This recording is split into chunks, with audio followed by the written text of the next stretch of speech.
Hello எல்லாருக்கும் வணக்கம். என் பேரு ஆதர்ஷ். சிஎஸ்கே அவரோட 5வது மேட்ச் 32 ரன்னால ஜெயிச்சிருந்திருக்கா. இப்ப இந்த ரிவ்யூக்குள்ள போயிடலாம். பிளேயிங் லெவன்ஸோட ஆரம்பிச்சேன்னா மாற்றமே இல்லாத டீமோட தான் போவான்னு நான் எதிர்பார்த்தேன். ஆனா நான் வந்து 2 மாற்றம் பண்ணியிருந்தேன். ஒரு மாற்றம் வந்து பேட்டிங் பொசிஷன். நான் ஒரு மாசம் முன்னாடி ஒரு ஷார்ட் போஸ்ட் பண்ணியிருந்தேன்.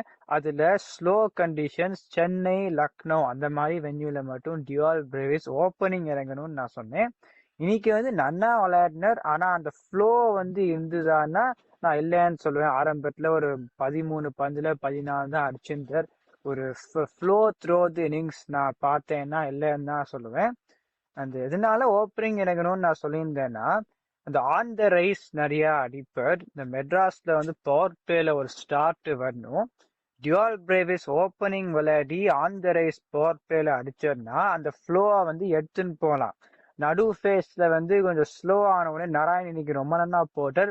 அந்த நடு ஃபேஸ் ஸ்பின்னர்ஸ் கேம்குள்ள வந்த உடனே கொஞ்சம் கஷ்டம் படலாம். If is not got the flow from the start அந்த ஸ்லோ பிச்சர்ஸ்ங்கிறதுனால நான் டியூவல் பிரேவிஸ் வந்து சென்னை, லக்னோ அந்த மாதிரி வென்யூல நான் ஓப்பனிங் தான் இறக்குவேன். ஆனா அவ அப்படி பண்ற மாதிரி தெரியல. ருத்ராஜ் கேக்வாட் அந்த மேட்ச் ரன் அடிக்காததுனால நான் அப்படி சொல்லல. இந்த ஸ்லோ பிச்சஸ்ல மட்டும் மாத்திரையை வந்து எப்ப இறங்கினாலுமே அடிக்க தான் பார்க்க போறார். அவர் number 4 to Rutraj Gaikwad, number 3 and Dual Brevis to open only on the slow pitches. அப்புறமா இன்னைக்கு அன்ஷுல் கம்போஸ் இன்னைக்கும் நன்னா போட்டார், போன மேட்சும் நன்னா போட்டார். ஆனா அக்கீல் ஹுசேன் வந்து பவர் பிளேல போடக்கூடிய ஒரு ஸ்பின்னர். ஒருவேளை பவர் பிளேக்கு அப்புறமா போடணும்னா நூர் அஹமத் ஒருத்தர் தான் இருக்கார் as a lead spin threat. அப்புறமா யாருமே இருக்க மாட்டாருங்கிறதுனால நான் வந்து ஸ்ரேயாஸ் கோபால விளையாடினேன் ahead of Anshul Kamboj. But he has not bowl badly. இன்னைக்குமே நன்னா போடுறதுனால அவ அப்படியே போனாலும் நான் ஒண்ணுமே சொல்ல மாட்டேன். ஆனா I knew they would go with an unchanged 11.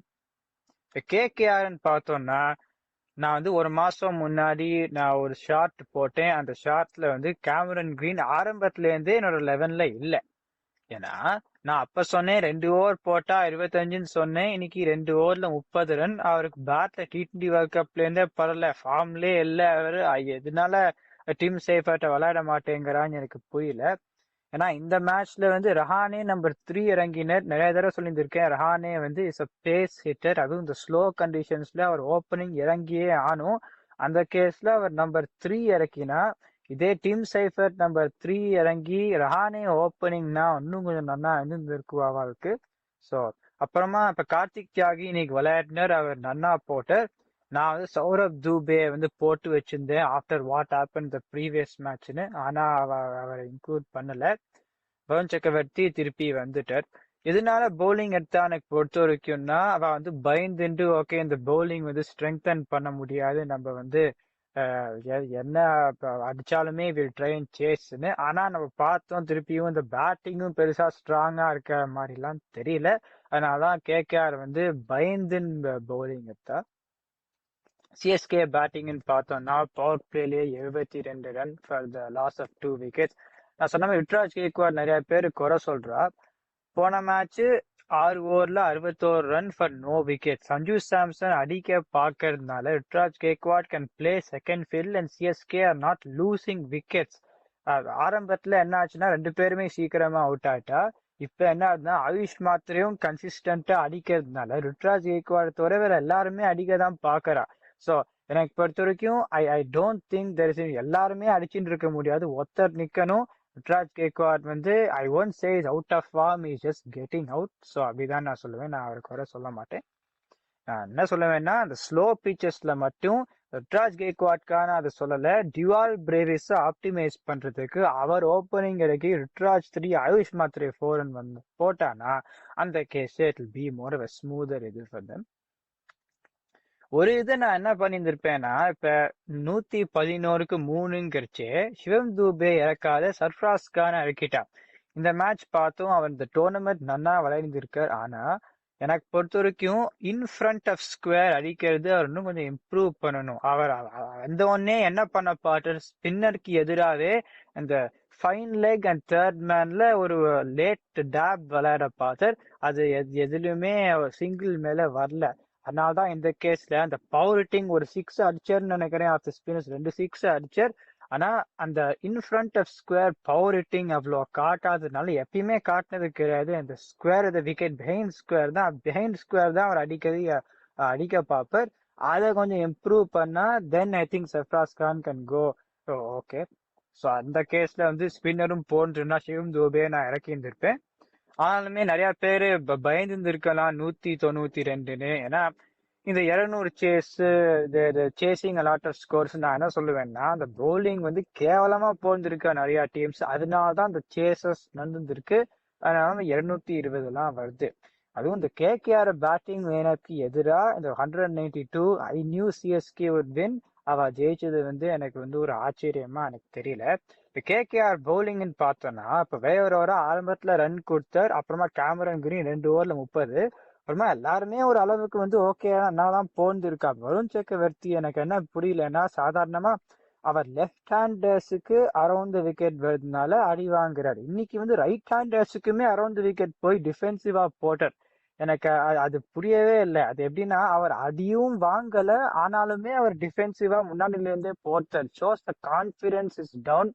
அந்த கான்பிடன்ஸ் வந்து அவ பார்க்கனா என்ன சொல்றது, இந்த பவுலிங் அட்டாக்கு நாராயண் சக்கரவர்த்தி 2 பேருமே சரியா போட்டே ஆனும்.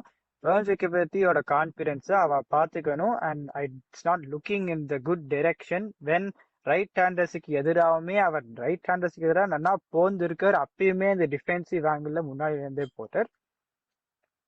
இன்னைக்கு கார்த்திக் தியாகி நன்னா போட்டார். அப்புறம் எனக்கு ஒரே அந்த டர்னிங் பாயிண்ட் இன்னும் சிஎஸ்கே மேக்சிமைஸ் பண்ணியிருப்பாருன்னு நினைச்சேன். அதாவது இந்த Sarfaraz Khan Dewald Brevis partnership spin போடுறச்சு அவ வந்து இந்த கஷ்டம் பட்டா இன்னைக்கு. அப்ப வந்து வைபவ் அரோரா 3வது ஓவர் கொண்டு வர எனக்கு ஒண்ணுமே புரியல. அந்த ஓவர் ரன்னுக்கு போச்சு. அப்புறம் அந்த பார்ட்னர்ஷிப் இன்னும் கொஞ்சம் வேகமா அடிச்ச மாதிரி தெரிஞ்சுது. ஸோ அது அந்த 2 பேரை தவிர எல்லாருமே ஒரு அளவுக்கு நல்லாதான் போந்திருக்கா. ஸோ அந்த கேகேஆர் வந்து I knew that they would not chase this stone. இப்ப கேகேஆர் பேட்டிங்னு வரலாம். இப்ப வந்து சுனில் நாராயண அவர் வந்து ஓப்பனிங் இறங்க மாட்டார்னு நினைச்சேன். இதனாலன்னா அவருக்கு முன்னாடில இருந்தே ஒரு விரல்ல ஒரு இன்ஜுரி இருக்கு. அவர் வந்து ரொம்ப ஜாகிரதையா மேனேஜ் பண்றதுனால அவர் ஓப்பனிங் இறங்கிறது கிடையாது எந்த லீக்லயுமே. இந்த கேஸ்ல அவர் 17 பந்துல 24 ரன் அடிச்சார். வேற எந்த பேட்ஸும் அப்படி அடிச்சிருந்தாலும் ஒரு ஓகே பர்ஃபார்மன்ஸ் சொல்லியிருக்காரு. சுனில் நாராயணோட ரோல் என்னன்னா அவர் வந்து ஒரு ஹை இம்பாக்ட் இன்னிங்ஸ் கிரியேட் பண்ணணும். அவர் வந்து ஒரு லாங் இன்னிங்ஸ் விளையாடுனா ஒரு 40 பந்துல ஒரு 100 அடிக்கிற மாதிரி ஒரு இன்னிங்ஸ், ஒரு மினிமம் 80 ரன் அடிக்கிற மாதிரி ஒரு இன்னிங்ஸ் விளையாடணும். இந்த கேஸ்ல dim Seifert would have scored the 24 of 17. Dim Seifert வந்து if he was on 24 of 17, he has got more of a batting skill set to take that flow beyond the power play. இதே சுனில் நாராயண் வந்து கொஞ்சம் சுமாரா விளையாடி அந்த score அடிச்சார்னா is it a guarantee that is going to continue innings the way you want him டுனா இல்ல. ஸோ நான் என்ன பண்ணுவேன்னா ரஹானே ஓப்பனிங் எனக்கு அந்த மாதிரி எனக்கு புரியவே இல்லை. இந்த ஸ்பின்னர்ஸுக்கு இருக்கிற பிச்சுக்குள்ள போய் யாராவது ரஹானே நம்பர் 3 இறக்குவாளா? ரஹானே ஓப்பனிங் எனக்கு Tim Seifert number 3, Angkrish Raghuvanshi number 4 தான் இந்த இதுல கரெக்ட் காம்பினேஷன் இருந்திருக்கும். நான் கேமரன் கிரீனை விளையாடிருக்கவே மாட்டேன். அவரை நம்பர் 6 இறக்கிறதுலாம் அது புரியவே இல்லை. கோல்டன் டக் இன்னைக்கு இது எப்படின்னா ஓகே 25 கோடி கட்டியாச்சு, அதுக்காக ஒரு பிளேயரை டிராப்பே பண்ண மாட்டேன்னா பாக்குறவா எல்லாருக்கும் தெரியுது ரன் அடிக்கிற மாதிரி தெரியல. இந்த டோர்னமெண்ட்டுக்கு மட்டும் சொல்ல, ஆஸ்திரேலியாவுக்கு விளையாடுறச்சே பவுலிங்கும் அவ்வளவு போடுறது கிடையாது, பேட்டிங் ரன் அடிக்கிற மாதிரி எனக்கு தெரியல.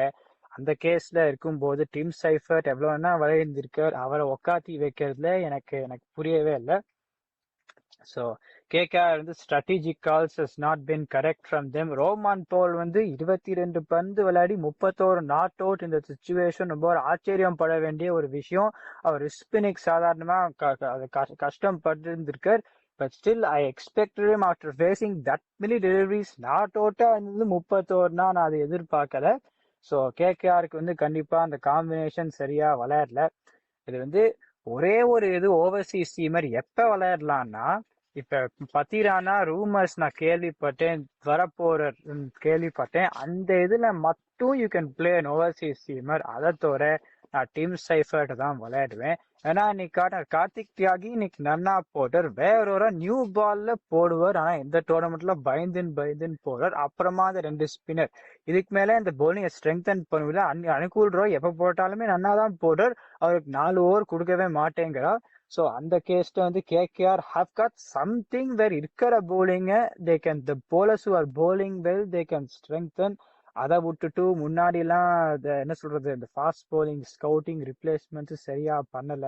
அப்புறமா ஓவர்சீஸ் காம்பினேஷனை சரியா விளையாடல. ஸோ அந்த மாதிரி தான் பண்ணிட்டு இருக்கா. ஸோ வந்து கேகேஆர் எனக்கு பொறுத்த வரைக்கும் இந்த it going to be very difficult for them to recover. 4 match தோத்தாச்சு, அந்த 5வது மேட்சும் தோந்திருக்கணும் அந்த ரெயின் ஆஃப் மேட்ச்னால. ஸோ சிஎஸ்கே வெரி குட் இருந்தா 2 மேட்ச் ஜெயிச்சிருந்திருக்கா. கேகேஆர் வந்து got to get the team combination correct பார்க்கலாம். இந்த வீடியோ என்ஜாய் பண்ணீங்கன்னா லைக் பண்ணுங்க, சப்ஸ்கிரைப் பண்ணுங்க. My PN watches.